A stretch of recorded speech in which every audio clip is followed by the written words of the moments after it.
সামাজিক অবক্ষয়ের কারণে গাজীপুরের কালিয়াকৈরে একটি কুকুরকে বেঁধে হত্যা করা হয়েছে বলে মনে করেন বিশেষজ্ঞরা।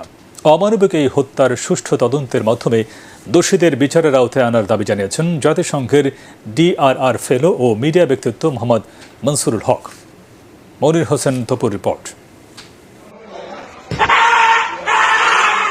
গাজীপুরের এই জুতার কারখানার ভেতর একটি কুকুরকে দড়ি দিয়ে বেঁধে বেধড়ক পেটানোর এ দৃশ্য ভাইরাল হয়েছে সামাজিক যোগাযোগ মাধ্যমে। এই ঘটনায় কালিয়াকৈর থানায় সাধারণ ডায়েরি হয়েছে। তবে বন্যপ্রাণী আইন লঙ্ঘন করার পরও কাউকে বিচারের আওতায় আনা হয়নি বলে জানায় থানার ভারপ্রাপ্ত কর্মকর্তা। যে কোনো কিছুর সাথে নিষ্ঠুরতা উচিত না, তারপরেও মানুষ নিষ্ঠুরতা করে। কোনো প্রাণী হত্যার অধিকার কারো নেই।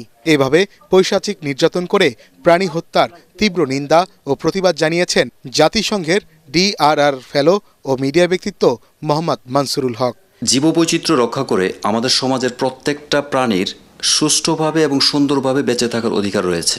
আমরা যদি এইভাবে একটা প্রাণীকে পিটিয়ে হত্যা করি তাহলে আমরা সভ্য সমাজ হিসাবে, সভ্য মানুষ হিসাবে আমরা সত্যি লজ্জিত।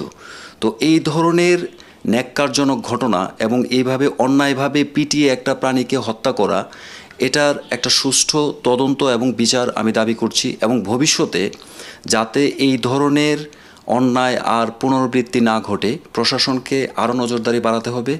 এই ঘটনায় জড়িতদের অতি দ্রুত আইনের আওতায় আনার দাবিও জানান তিনি। সভ্য মানুষ হিসাবে আমরা সত্যি লজ্জিত। মনির হোসেন তপু, ATN বাংলা, ঢাকা।